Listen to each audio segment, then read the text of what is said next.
Hello, everybody. Welcome to today's Craftsy Chats. My name is Leah. You can see Katrina waving to you already, but before we officially introduce her, a couple reminders from me.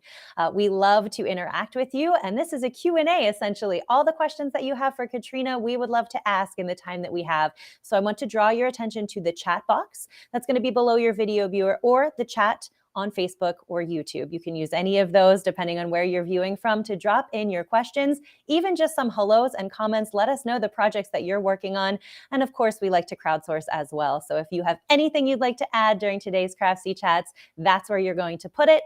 And then the other reminder from me is a little challenge we have going on. If you click the link in the video description, that's going to be our rip and reuse challenge. So if you would like to deconstruct some old projects like a sweater and knit some socks, that's going to be a challenge for you. So go ahead and click the link in the description and you can get in on that challenge. Now that's all from me.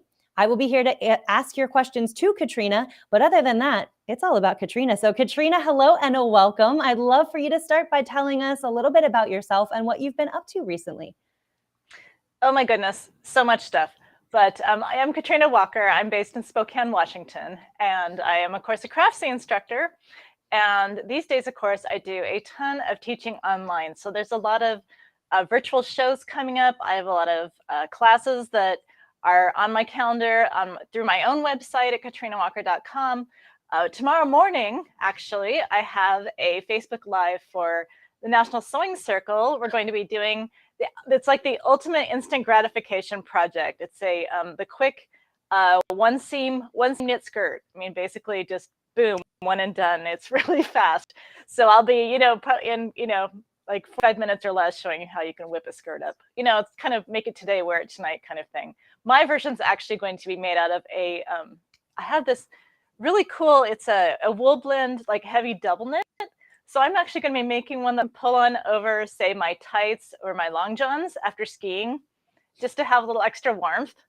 And just, sometimes you don't feel like being completely bootylicious. So it's nice to just have that little pop on, to just cover your assets and, be a little bit warmer. So just lots and lots of stuff going on. All right, fantastic. Well, if you don't have anything else that you want to talk about just yet, we can jump into some questions. Sound good? That sounds great. All right, Katrina, let's go with our first one. It comes in from Dana, and Dana says, I am going crazy on quilt seam puckering. Help. What can you add there, Katrina? Well, first of all, Dana, one really great tool that can help you tremendously is, if you don't already have one, is a walking foot. A walking foot is a great tool. In fact, actually, I'm going to go run and grab one just really fast. A walking foot is great for helping to feed all of those layers evenly. And so, because it's like driving in four-wheel drive, it's going to feed everything top and bottom. At least I can still talk, even if I'm not sitting in front of my camera.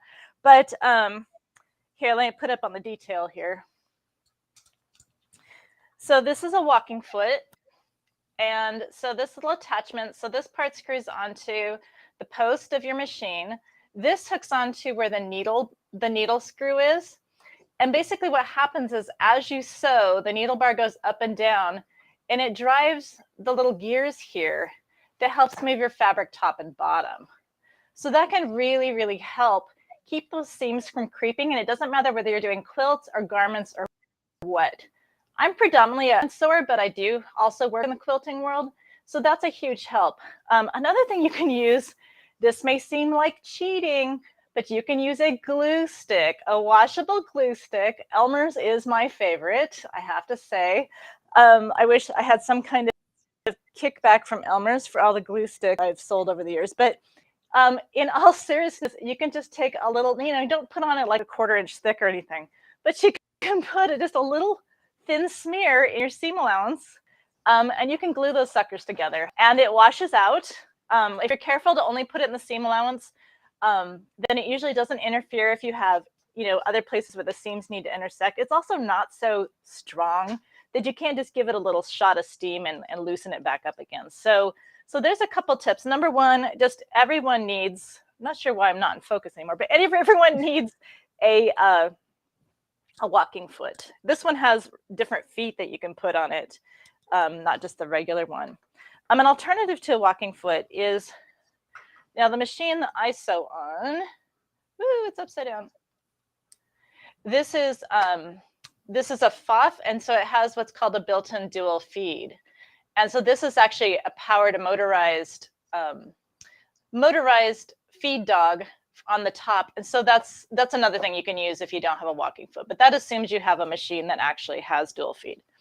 And not everybody has that. So anyhow, and not just other brands besides FOF have those now, but one or the other. But hopefully that will help you. I completely understand the frustration when things are just puckering and ruffling. You know what happens? Oh, here, another idea.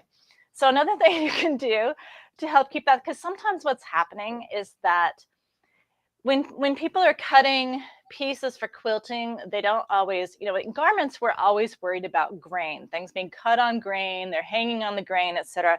But in quilting, that's not necessarily the case. You might be fussy cutting to get a particular fabric design for that particular piece.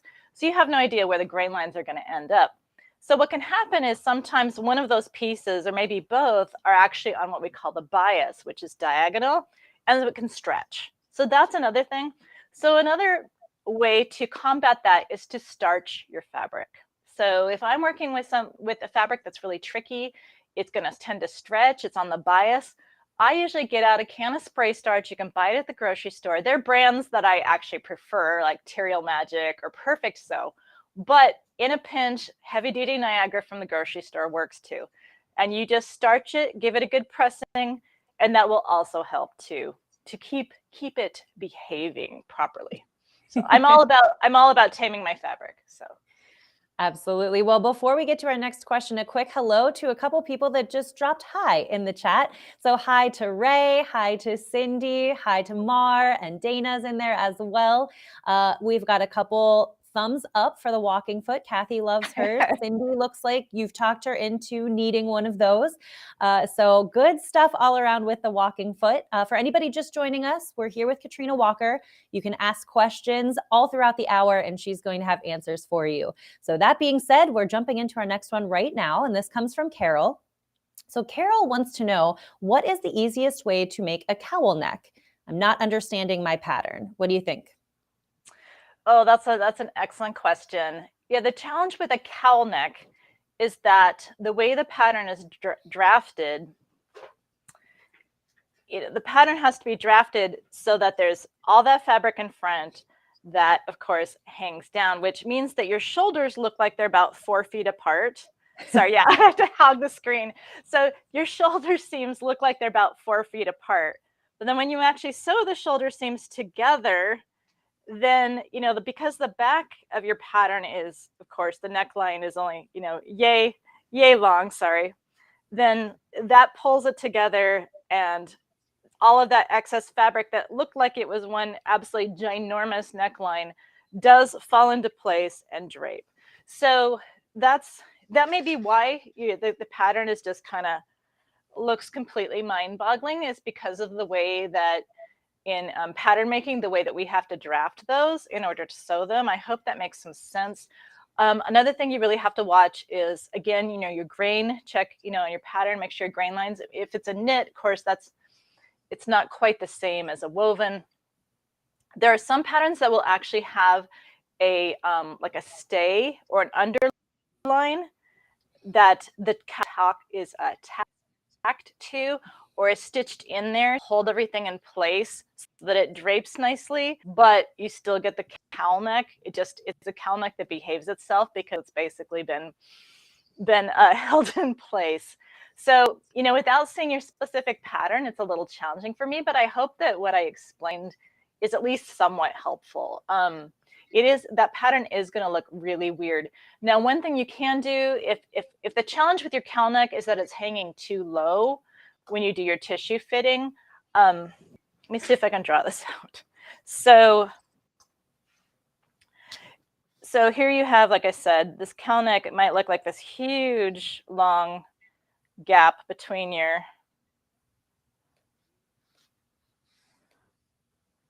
the pattern just looks all out of proportion. And like I said, once this all pulls together, these will, hang accordingly. But you can do things such as, if it drapes down too far, oftentimes you can basically take a piece out of the middle. You want to keep everything symmetrical, but you can sometimes take a piece out of the middle if you need to bring this so it's not quite so dramatic.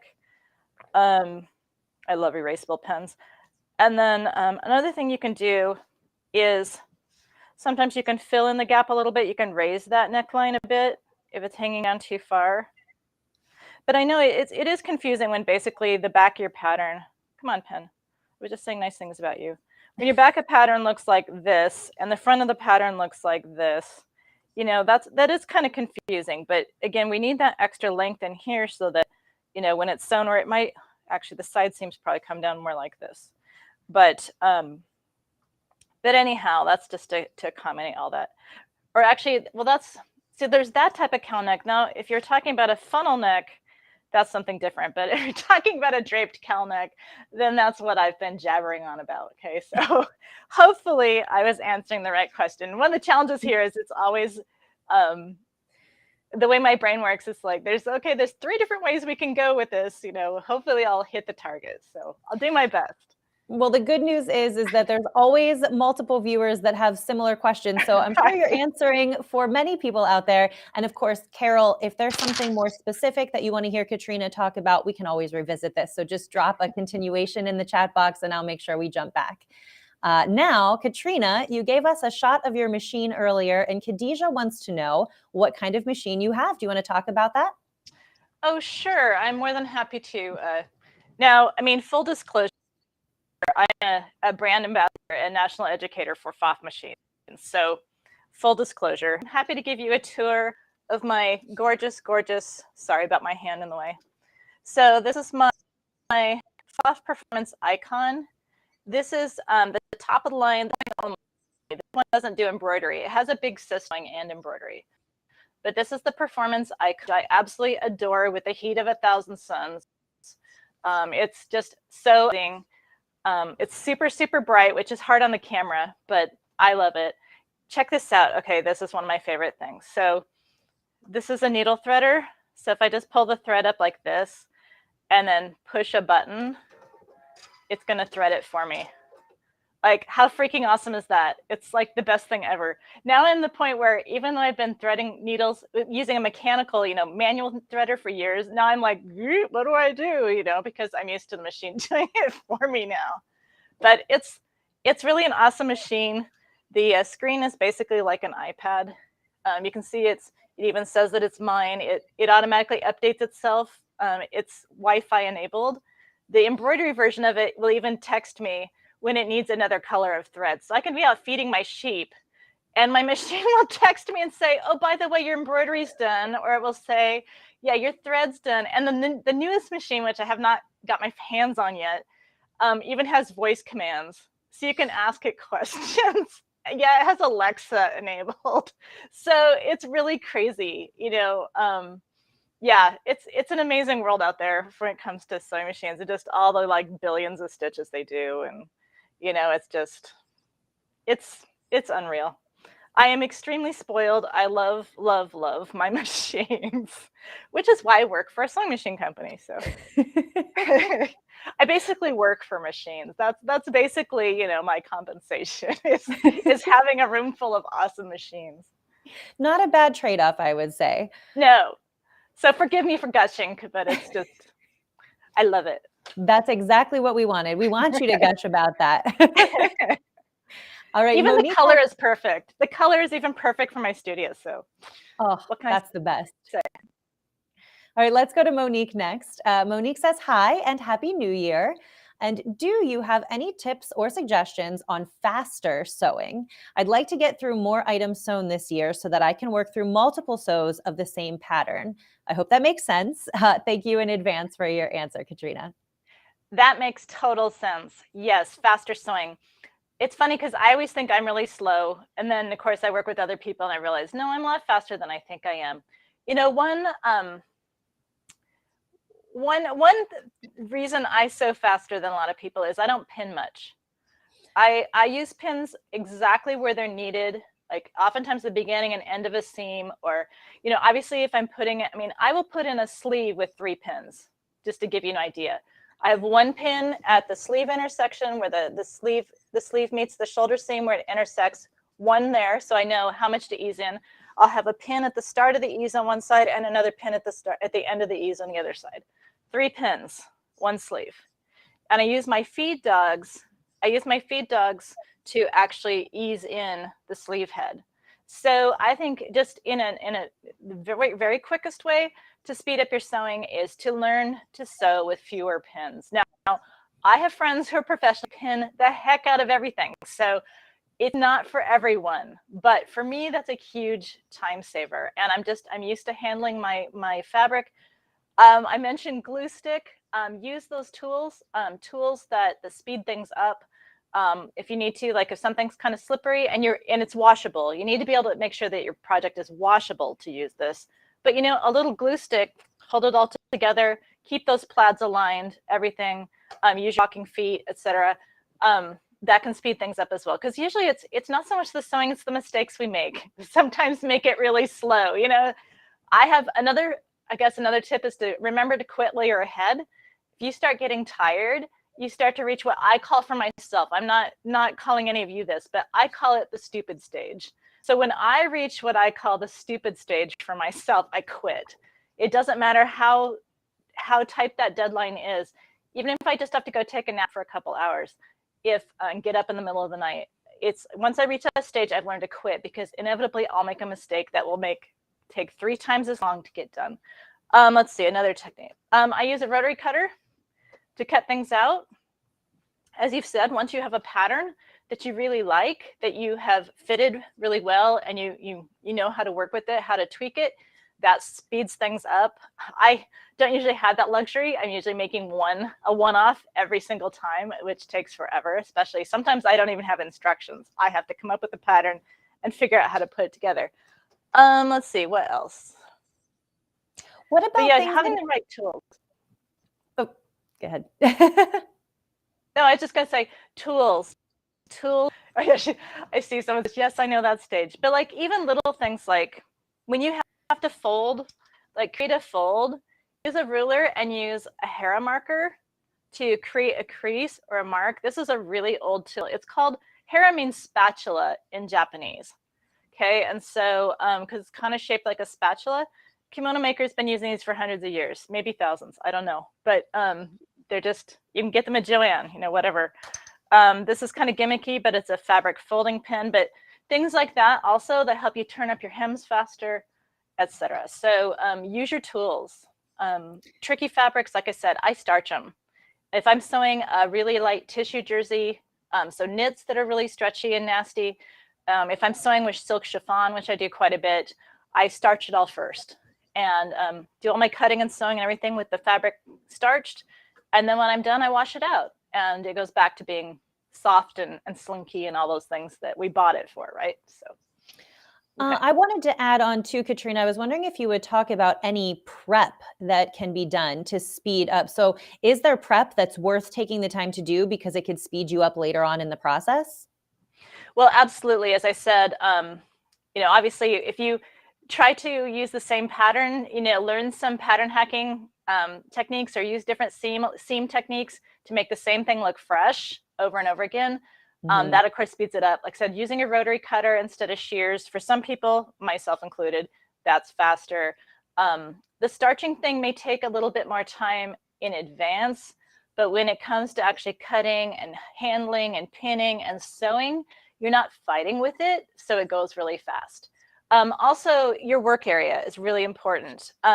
If possible, I mean, don't get me wrong, I've sewn in everything one of my favorite sewing spots was actually in a closet. So, I mean, I just had one space, and so I took the doors off the closet, and that was my sewing space. But it was really efficient because I had my machine there. I did have a serger, so my machine and serger right next. Even in my professional space right now, my machine and my serger are right next to each other. So my little rotating chair, I can just rotate from one to the other. If you can buy pressing mats, small pressing surfaces with a small iron. For some of just the little bit what do I say? Smaller construction techniques. I mean, don't get me wrong. I mean, I have a professional steam press for a reason, but in fact, it just made a clicking sound right now. But for just some of the little prep steps along the way, sometimes just having a little pressing station, you know, if you can squeeze a folding table or the top of a desk or something. I have a roll around laundry basket that I got off of, I think I bought on Amazon, that has a fold down top on it, and it rolls, it's sitting here next to my sewing space. And so I'll stage things out. Also, the more steps you can do without having to take it to your ironing board, the better too. So there's just a lot of prep in terms of getting everything together, put your pieces together, having it all laid out, ready to go. Everything's threaded, ironing station. There's just a lot of things you can do to make it much more efficient. All right. Well, Monique is already liking the tips, said thank you for the helpful tips. So if there's anybody watching that has their own tips that you found has sped you up, go ahead and drop those in the chat box as well. We can crowdsource this one, of course. We're going to Olivia's question next. Now, Olivia asks, if I don't mind the top stitching, can I press a princess seam open and then flat fell each side to finish it? So I would have 2 rows of top stitching. Correct. Actually, if you're going to flat fell, I flat fell from the get-go. And yes, you can absolutely flat fell princess seams. Usually, because I know people always worry, oh, but you've got to clip it. Well, a flat felled seam, especially if you're using a base standard 5/8 inch seam allowance, really by the time you fold it, you may have to, you're going to usually trim off the underlayer anyway.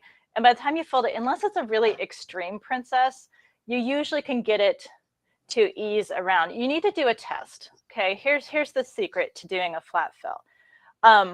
Is you need to take the most extreme curve of your project, just kind of copy it off, test it out on some scraps, and see if it will work for you. I've used flat felled seams. I love flat felled seams. I've used them on princess garments all the time. So that's why I'm just like, oh, of course you can. And a lot of times I'm working in silk dupioni, like the jacket I'm wearing. So yes, and dupioni doesn't ease that really that well. So by all means, you usually can go ahead and do that. Now you're talking about, if I'm interpreting the question correctly, you're talking about pressing it open first and then just doing 2 rows of top stitching. Yeah, that's just, you can kind of fake it. Or, you know, if you serged that seam allowance, you could press it to one side because it's a serged seam. And you could top stitch it that way too. But if you want those double rows of top stitching, you would want to just do a flat felled seam from the get-go.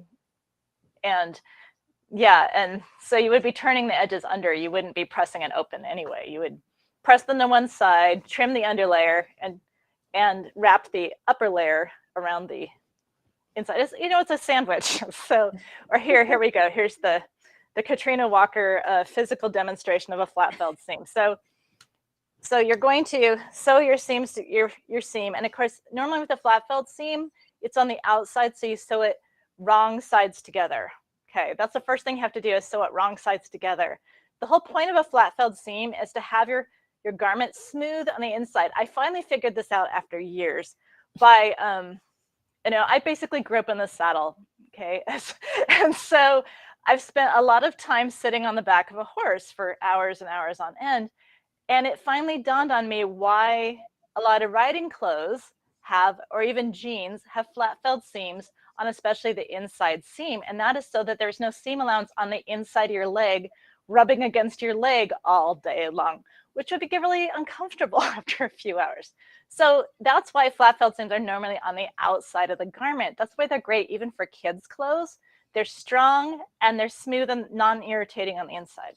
Okay, so I digress. Okay, so flat felled seams, so you've got wrong sides together. Okay, so you have 2 seam allowances, right? So you sew it wrong sides together, and so then you're going to fold it over. So this inside layer, of course, you don't want that to show. So you're going to actually like cut it halfway. Okay, so like the knuckles.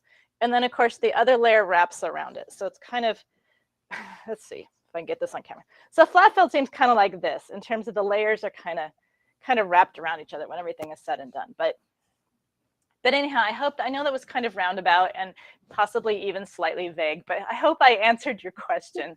But yes, you can absolutely use those with princess seams. Test first. That's the secret to everything. test first. Even getting back to avoiding problems with your sewing and shortcuts and not like your sleeves, test that fabric, cut a little half circle in a scrap, do a row of gathering, and then take it to your iron and steam it. See if it'll actually go ahead and ease into a nice smooth sleeve cap. That will save you a lot of tears. All right.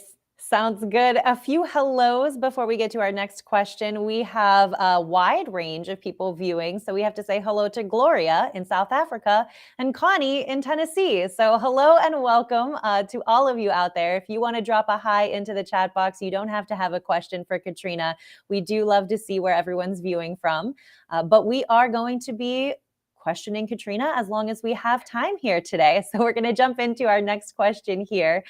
This one's from Ruth. And Ruth is making some cotton tees with a scoop collar binding and is having trouble with it waving and drooping. Do you have tips for that, Katrina?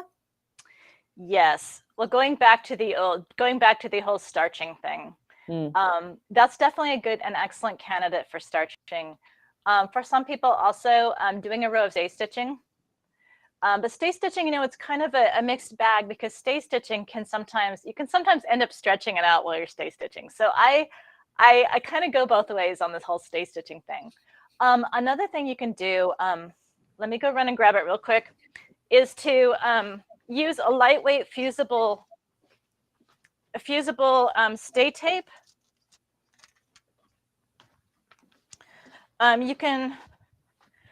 These are stay tapes you can find, put it on the detail camera here. So like this is an example. This one's really wide. This is 1 inch wide, but this is not to be confused with a fusible web. This is actually a lightweight knit fabric that can be fused on. And like I said, you can find it. There's different brands of it. This is So Keezy, which is a really weird name. But anyhow, sorry, Emma, but this can be curved. You can give it a little stretch. This one's really wide, so it's not going to curve too much. But you can actually take your pattern piece and your cutout fabric, take it over to your ironing board, and make sure that the shape of the neckline is smooth and it's in line with the pattern, so it's the shape it needs to be. And then of course this is right side down. And then take some and you can use fusible interfacing for this as well, especially if it's a scoop neck. You don't need it to stretch over your head. It's already larger than your head, presumably. So you can use really lightweight interfacing and cut a narrow strip of it. Again, really lightweight, like they used to call it touch of gold or something. At any rate, but even Joanne, you can find this stuff. But just cut a narrow strip of it and just go ahead and fuse that with, keeping it in shape, fuse that around your neckline, and that will do wonders for keeping things from getting bent out of shape. Again, also starching your fabric ahead of time can really help. But when I have those tricky knits, and actually I use just really, really lightweight fusible web, paperback web, to basically hem all my knit t-shirts and things, because not only can I use the paper as a cheat guide for turning up my hem, but it just holds it in place. It doesn't keep it from stretching when it needs to, but it just makes it behave. If you saw, I did a quick and easy t-shirt demo, I think for, maybe it was National Sewing Circle a while back, and I'm pretty sure I demonstrated that. So you might look it up on their website, on their Facebook page. But anyhow, fusible interfacing, really lightweight, or a knit stay tape can really do wonders for preventing that awful situation. Also, be careful. This is another place where, surprise, surprise, I use glue stick as well. When I'm applying my if it's a binding, where you're going to wrap it over, when I apply my binding, I will use just, again, a little smear, not, don't gob it on there, but a little smear of glue stick also to help glue stick it into place so I can tell whether it's rippling or not. Usually if I have it glued down, and this will wash out, it's not like it's going to affect its long-term performance. I glue it all in place, make sure it looks good, and then I stitch it. And that also makes a huge difference. So. All right. Another Make hello. your fabrics behave. Another hello from Pennsylvania this time. Hi to Jen. Pennsylvania is my home state, so I hope you're doing well out there, Jen.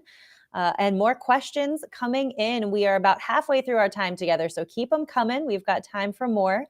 We're going to go to April's question next. Katrina, this is a good one, and we do get it quite often from our sewing community. April is looking for any good tricks for getting the tension just right. What do you think about that? So I'm assuming, of course, tension on your sewing machine. Mhm. Well, number one, just get to know your sewing machine. And you know, I'm waiting to get barraged here, but you know, I look at my seam and I'll tweak it. And you know, number one, the first challenge is identifying the problem. If it doesn't, frankly, I probably have a certain amount of tolerance for what I consider to be acceptable tension. I mean, if the seam looks good, it presses good, it has good seam integrity, I personally don't really worry whether the tie off whether the lock stitch is, you know, absolutely perfectly centered or not. I know some people love to obsess over this, and that's totally great. By all means, we all need hobbies. But what's usually happening where people are worried about their tension or it's really bothering them is that it's obviously off. Okay, and that's not acceptable. That's never acceptable. So don't think I don't care. It's just, what can I say? I mean, I'm sewing on very expensive machines. It's not usually a problem for me. But the first thing you need to do is identify what's going on and where the problem is. This actually happened to my sister in an online class. And luckily she was on a machine I used to own. So I know that machine really, really well. In fact, she's not allowed to sell it. She has to sell it back to me if she gets rid of it because I love it so much. And it does have manual tension settings. And she's like, oh, my tension's all bad. Well, she immediately, of course, wanted to go to her bobbin, right? But the mess was on top, or the mess was underneath. And so one of the fundamental things I want you all to understand is that, and this comes in machine embroidery all the time, if the mess is on top, the problem is your bottom, your bobbin. If the mess is on the bottom, the problem's on top. Okay, so it's sometimes the opposite of what people think. So, like in her case, the mess was on the bottom. I said, well, Tammy, I said, obviously your upper tension is completely kaput. And then she remembered, yeah, the grandkids had been down in the basement playing around. And so, of course, they had fiddled with the dial that controlled the tension. She set it to where it should be, and voila, you know, everything was, you know, c'est magnifique. You know, it was great. So, so the main thing was that, so like in her case, oh gosh, it must be the bobbin. It totally wasn't. You know, there was a 30-second fix or 30 seconds or less. So the first step to getting perfect tension is identifying the problem itself, and the problem is. Again, if the mess or the poor looking stitch is on top of your fabric, it's usually your bobbin is the issue. And if the problem is underneath the fabric, it's usually that's your needle tension. Now your bobbin, this has a top bobbin loader, so I can't really demonstrate it with it. But bobbin case tension, your bobbin cases now, of course, I was told growing up sewing, just don't ever touch your bobbin case, you know, don't ever adjust this. Like, you know, basically the sewing angels would come down and smite you or something, you know, if you adjusted your bobbin case. So, but then I taught home ec, and I went to take a whole bag full of bobbins into the local sewing machine guy to make sure all the machines in the home ec classroom were good. And he just like, you know, you could see him take a deep breath. He's just like, let me just show you. And so the poor man, right? And I was just looking, oh, I moved actually I normally have an old machine sitting here. Let me grab it. Here it is. So I take that back. It's easier to show than it is to tell. So let me just pop this bobbin case out.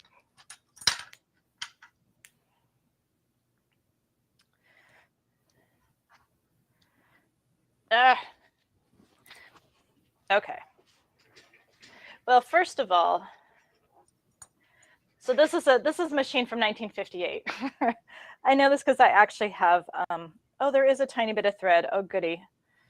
I actually have machine advertisements from this period with this machine, which I love, love, love. Anyway, okay, so here's a bobbin case. This is a normal bobbin case. When you have the top loading bobbin style, they're not, you can adjust them, but they don't seem to need it very often. I don't think I've ever really needed to touch mine. But here we have our bobbin case. Of course, one thing you have to watch out for too is oftentimes what we think is tension. You can tell I diagnose this a lot when I'm teaching in person and people around their own machines. One thing is your bobbin thread needs to be, see how it's kind of coming over the top? Okay, so when it goes into the groove here, there's a little bit of tension just because, so when I pull on this, so when I pull and looking this way, it's turning clockwise. That's correct. If it's turning counterclockwise, your bobbin's in backwards. Okay, that's a number one bobbin tension fix right there. Most people have their bobbins in backwards. Okay, that's not good. All right, second test is, oops. Okay, see how my bobbin is dangling from my thread. If I give it just a tiny bit of a tug, oops, tension might need to be adjusted on this. No, there it goes. If I give it just a little bit of a tug, so it'll just barely hold itself up. That's about right. And if I give it a little tug, it'll slide down my bobbin thread. Sorry, I know I'm either hypnotizing you or making you sick, but but this is what that sewing machine repairman, we're talking 20 years ago, taught me back when I was teaching home ec, to go ahead and just dangle your bobbin. I know my hand's in the way, but dangle your bobbin. It should just be able to hold itself up. Okay, and when you tighten or loosen a bobbin, you only want to turn the screw, just not be loosey, right, heavy. You only want to turn like a tiny bit of it. Don't get all together, but they make actually, you can test the tension, but that's usually perfectly acceptable tension. For those of you, probably most of you have front loading bob this. So I hope that helped. I do a lot of those fixes. Like I said, I'm sewing when I'm in person with other people's machines. So. Well, speaking of machines, we're going to stay on machines for our next question here. I know we got a little tour of your personal machine, but Khadijah wanted to follow up and ask, what would you recommend as one of the best sewing machines for basic household sewing? And I'm assuming this might be for people that are either just starting out or maybe don't need the top of the line, all of the fancy extra add-ons. What's something that people can look for when they're purchasing just that basic household machine? Okay, yeah. Well, things I personally, and I'm just really biased this way, I do recommend buying your machines, if you can, from a sewing machine dealer, not a box store, not online. And the main reason is because inevitably you're going to want to take in to be cleaned and tuned, etc. And they should know that machine. So I strongly recommend, I'm not saying you can't buy a decent basic machine online or what have you. My company also produces Singers. So, and I just did a couple projects for Craftsy with Singer machines. So obviously you can buy those online. So obviously I can't say not to do that, but I do prefer people buy from a dealer. One thing is to think about, if at all possible, again, if you're buying from a sewing machine dealership, test first. If you can bring in a whole selection of fabrics and hopefully get a chance to sit down and try them out on that machine. So think about what kind of sewing you want to do. My favorite little machine, my travel machine, has really more stitches. It has like 70 stitches, which sounds like a lot, but it's actually a fairly basic machine. Now for me, because I sew with a lot of tricky fabrics, a lot of things that slide around, if you're doing, you want to make sure that, for me, I like to have the dual feed. I'm really spoiled. That's why I sew with this brand. And so my basic travel machine, which is, still several $100s, that has that function. And that's more important to me than, it's not computerized. Or very, very basic electronics. But that's more important to me than a lot of the bells and whistles, is the ability to feed fabric well. And so for me, you need to make sure, like, double check and see what accessories that machine may have. if you can buy a walking foot for it. I mean, even a Singer featherweight, I think you can, those old ones, I think you can get walking feet for them. So there's certain tools that I personally consider essential that I want to make sure that I can get for that machine. It needs to be easy to use. It has to fit your space. I mean, this big old monster that I sew on, you know, it's not going to fit everyone's sewing space either, even if they can afford the big price tag. You know, it's just not always realistic. But another reason I like to go to a sewing machine dealership is that oftentimes you can get trade-ins. So you can actually buy a machine that used to be the top of the line, was really, really, really expensive, and you can buy it for a fraction of the price if you don't care whether it's the latest and greatest. And so you can actually get a better quality machine with a lot more features on it just by being willing to buy it used. And most reputable dealers, they're going to stand behind it and give you a warranty, or, you know, they can work with you on that in terms of making sure that it's in truly good operating condition. And so that's another great way to go too, is to buy a good used machine. Oftentimes you can get more bang for your buck with a good quality older machine rather than a brand spanking new one that might be made out of all plastic parts. So so it's just, I know that's kind of, again, I always feel like I'm being so vague, but you know, make sure it can, obviously they can all do a straight stitch, but my treadle from 1860 or the 1880s can do a straight stitch, of course.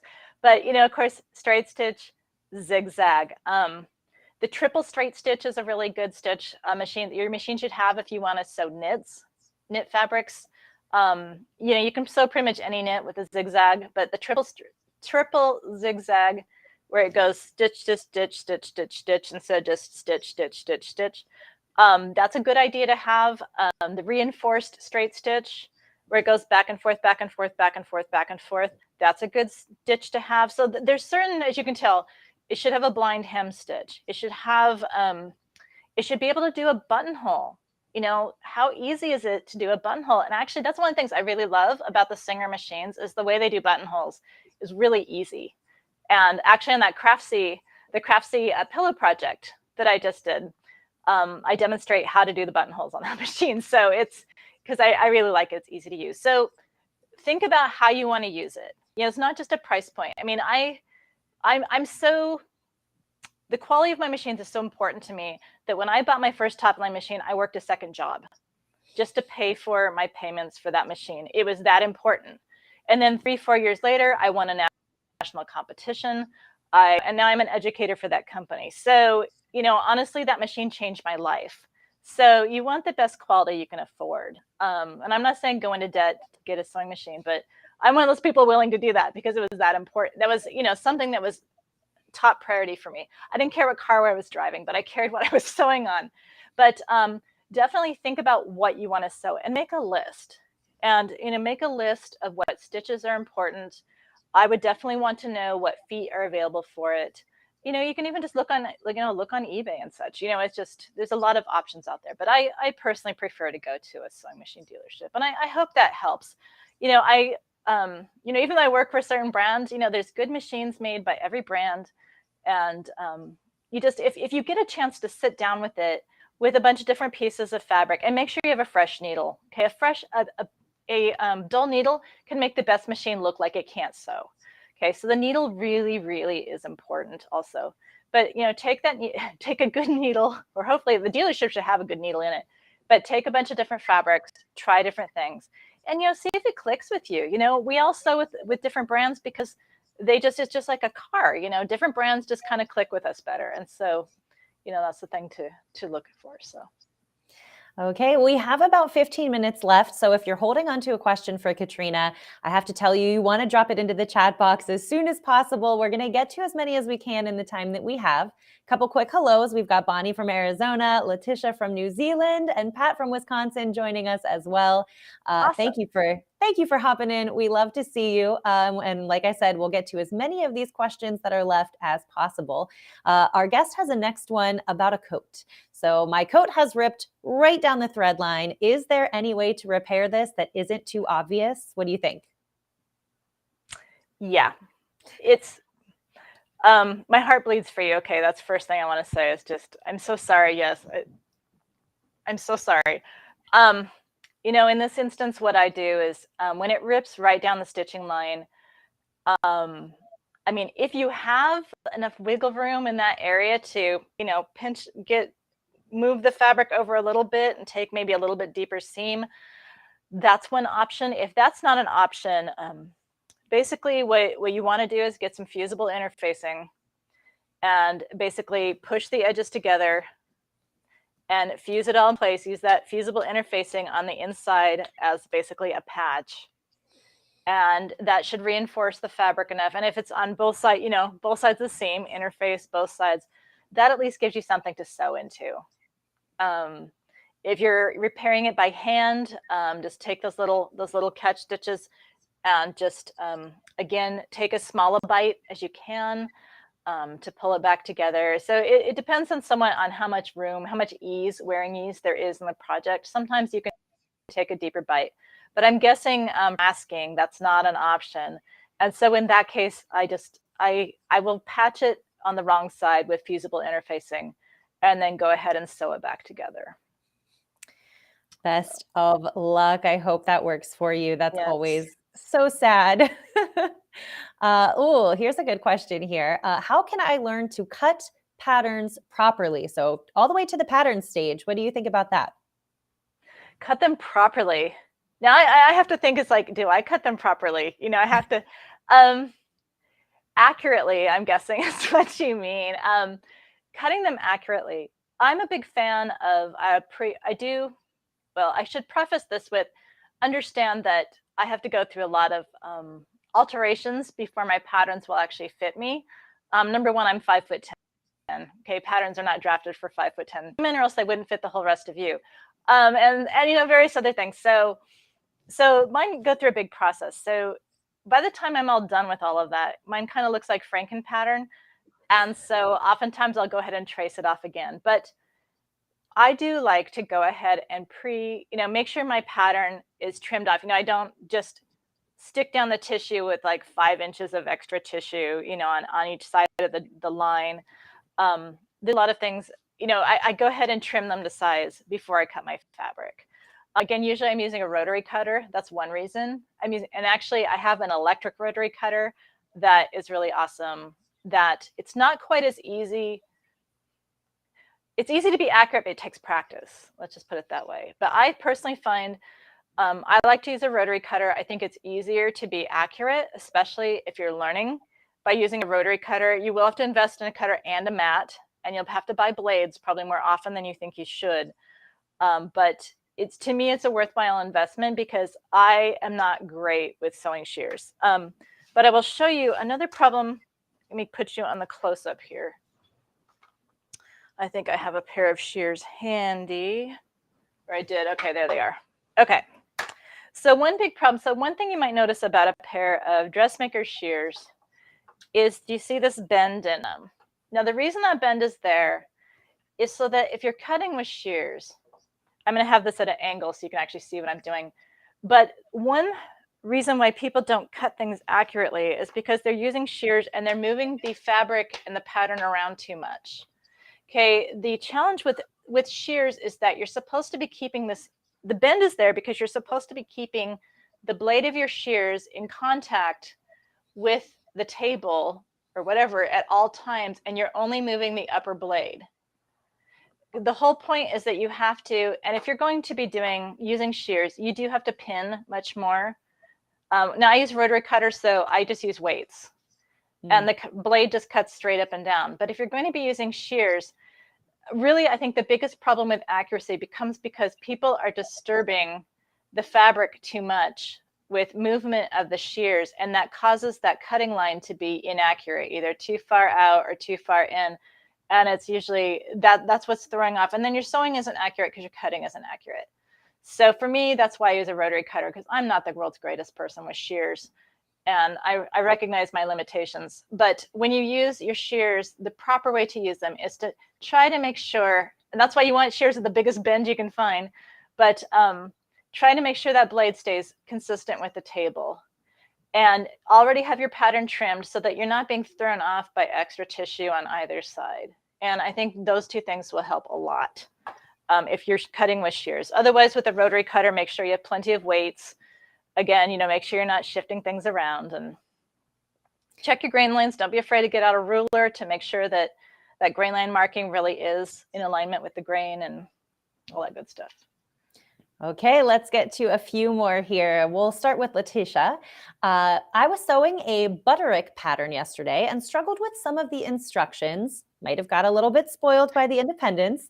Is there a good resource on Craftsy or elsewhere that you can point her to improve pattern reading skills?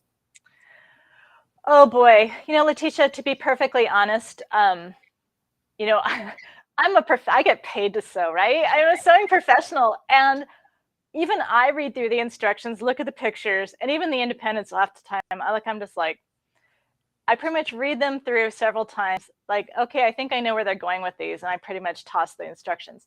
So, so yes, actually, let me go grab, let's see, a couple of books.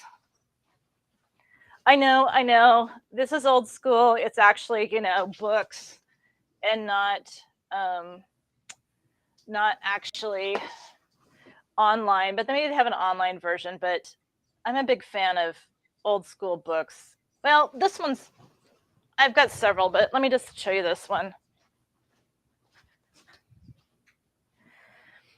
This isn't I wouldn't say this is a very inexpensive book, but there are some like this. This is called The Guide to Fashion Sewing, and it's actually a textbook. It's Connie Amadon Crawford. And it's very basic. Now, I mean, understand, there are patterns out there, like if you like to sew Marfie, if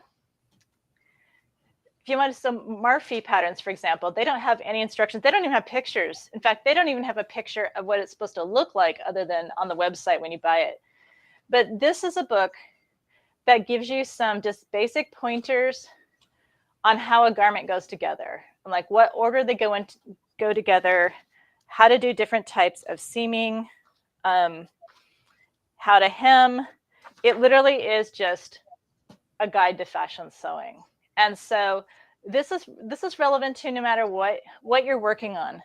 When you're sewing a straight skirt, if there's kind of a set number of steps you generally do. Again, like I said, what I will do a lot of times, like if I'm sewing one of those Marfie patterns with no instructions whatsoever, they at least show on the pattern which piece goes where. And so I put it all in my dress form, and I kind of walk myself through it. Just, okay, what's the logical progression?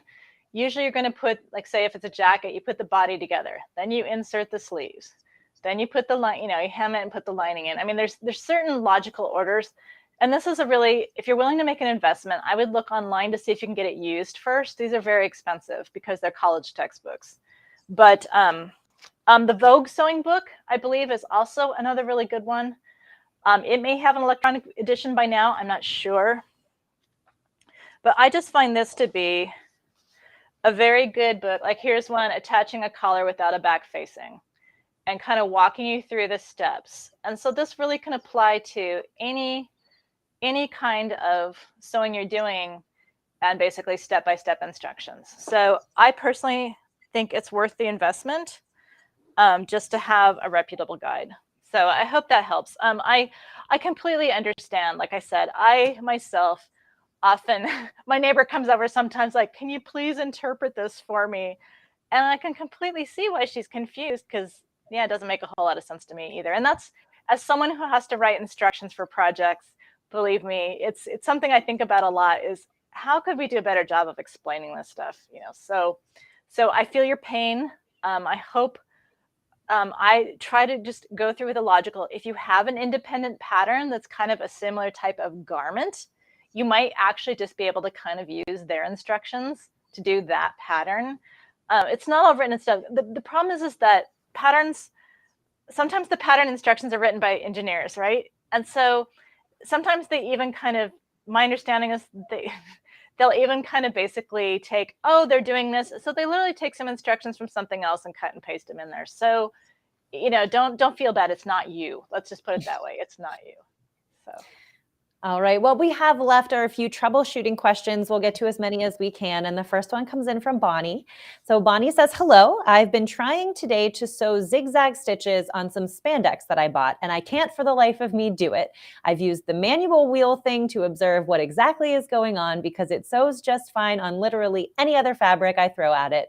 When going to do the zigzag, it just doesn't thread and starts bulking up underneath, but it doesn't do the zigzag at all. What do you think might be happening there? Yeah. Spandex fabrics are a pain in the neck. Another thing that will also happen with your spandex fabrics is that your machine will skip stitches. So one thing I would definitely say, even apart from the mechanicals, make sure you're sewing with a stretch needle. Like not even a jersey needle, specifically it says stretch needle, because the scarf on that needle is designed to keep those stitches from skipping. So that's a huge, even if you get the mechanical thing working out, sometimes you'll still get stitches. You need a stretch needle. So let me just preemptive strike on that. Feeding on spandex. This is where it really helps. Even if you never do embroidery, it's really good to have stabilizer on hand, whether it's washable or tearaway. I know some people back in the day when they used to have, I'm probably dating myself by saying, like adding machines, they'd use adding machine tape sometimes. I know it's like, okay, like I said, I'm outing myself on my age, but anyhow, you want a real thin piece of, like, fuse it, like wash away stabilizer is good. If you cut strips of that, and again, okay, here, good old glue stick, you can glue stick the wash away stabilizer to the top and bottom of your fabrics, and then your machine has no idea that it's sewing on stretch fabrics, and it should feed it just fine. Also try to loosen up lighten up the presser foot pressure. Some of those fabrics are real springy, and they can, again, the other thing that using like a wash away stabilizer that you've glue sticked on temporarily, it can help to keep it from sticking to the bottom of your presser foot. If you have a Teflon presser foot, that can sometimes help too, just to help it slide, or even a roller foot. There's just a lot of reasons why it's bunching up under there. So one thing I definitely would do is try to go ahead and also lighten up that presser foot pressure also. But I find, with some of those nasty, gnarly fabrics, honestly, putting a layer top and bottom between the feed dogs and the fabric and your presser foot makes all the difference. And then you just sew it and, wash out or tear off the stabilizer when you're done. So yeah, I hear you. It's a real pain in the neck, but also, like I said, make sure you put a stretch needle in. Okay, let's jump to Laura's question next. So Laura has a hoodie, made it for her son, and it fits everywhere except that the neck is too small. Can anyone recommend a fix? All Google can suggest is cutting a slit to make it a V-neck, but looking for a neater solution. Any thoughts? Welcome. So Katrina, this is for you, but also if anyone has encountered this, you can drop some tips into the chat box as well for Laura. So what do you think, Katrina? So he basically can't get it over his head, I'm taking. I mean, yeah, you can cut a slit in it and make it a V-neck. I mean, that is pretty much the quickest, dirtiest solution. Theoretically, I mean, the problem with hoodies is that they're so bulky. Sorry, I have to look away while I'm thinking. The problem with hoodies is that they're so bulky, where it attaches and all that. And it's just, I don't know, there's a whole lot you can do. Now, obviously, next time you sew this pattern, you want to either cut a deeper neckline or slash the pattern, spread it, insert, adjust accordingly. The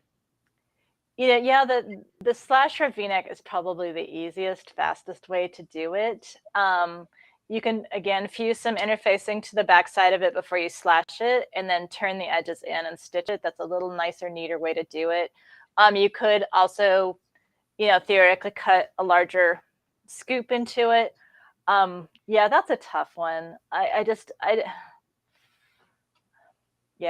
That's without just going back to square one and remaking it in a different, but redo the pattern and redo it.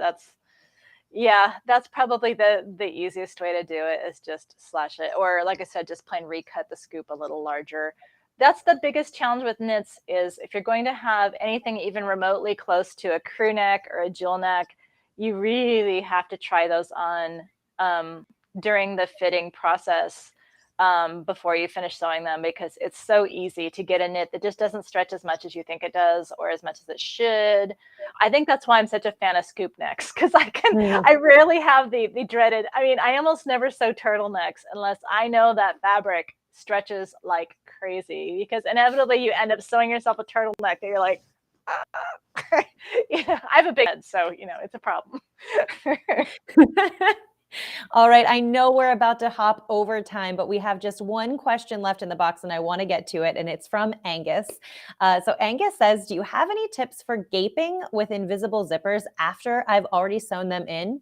Maybe glue, like your favorite? Okay. Gaping, so gaping, like it's too big, or shoot, I wish you could. Yeah, go ahead. I would assume that's what Angus is talking about. So it's after the invisible zippers have been sewn in, having issues with the gaping. Yeah, an invisible zipper is basically a seam, so it kind of is what it is. That's definitely kind of one where I'm sorry, Angus, but really you're going to want to rip out at least the top of that sucker and adjust accordingly and restitch it. I mean, with an invisible zipper, as long as you haven't already sewn on, say, the neckline, the waistband or the facing or whatever it is that however you're finishing it, the good news is it's basically just a seam, and you can open up the seam and you can shuffle over. Now, when you're inserting it, yes, you can use glue stick. I actually use what I use for zipper insertion, which if you go on, I've done some zipper demonstrations for Facebook Live for National Sewing Circle. In fact, they might be in Craftsy too. Aren't they in Craftsy also, maybe? Anyway, but I know they're on the National Sewing Circle Facebook page. But I use 1/8 inch wide, not the 1/4 inch, 1/8 inch wide double stick tape is what I use for inserting zippers. You don't want to sew through it if you can help it. And most of the time it isn't necessarily washable. You have to peel it out afterward. But I find that that's the most effective for holding zippers absolutely in place. I don't like to use pins with zippers, because pins, you tend to get little bubbles, right? It doesn't always lay perfectly flat, but I can tape that sucker down, and the tape's a little stronger than glue stick. And like I said, it's removable. So that's actually my favorite. But oh, Angus, I wish I had a better answer for you. The reality is your best bet is to readjust that seam. So sorry. Oh, well, let's try to end on a good note. Yeah. Katrina, I would love for you to let everybody that is watching to know where they can find you in the meantime before we have our next chance to do this again. So let us know where to look for you. Absolutely. Well, the best place to find me online is at my website, which is, of course, katrinawalker.com, which is pretty easy to, if you can actually read my handwriting. And that's where I have all of you can email me through that. You can see what classes and events, things like this that I have coming up.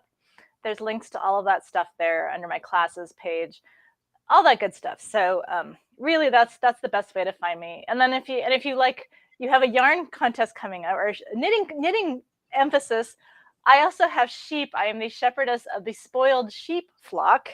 And so if you go to spoiledsheep.com, if you just want some entertainment, you can actually watch one of my sheep get sheared. The sheep actually likes being sheared. He volunteers every year to be first. And I know, because he gets wool blind. He wants to be able to see better. So anyway, you can also meet my sheep. So, but yeah, katrinawalker.com is the best. So thank you for asking, Leah.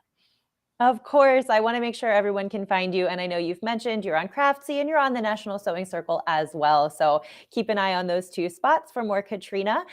This is just my final reminder here. Katrina pointed it out, but if you didn't hear at the beginning, Rip and Reuse Challenge, you can find the link for that in the video description. And it is what it sounds like: deconstruct an old project, an old sweater, and use that to knit some socks. And that is a challenge that we would love to have you jump in on. So that's where you can find the link right in the description of of today's video. I have to say thank you for joining us today for Craftsy Chats. We're always back with more, so keep your eyes peeled for another opportunity to jump in and ask some questions. With that said, it is time to say farewell. So on behalf of Katrina, my name is Leah. Thank you so much for joining us. Until we see you the next time, happy crafting.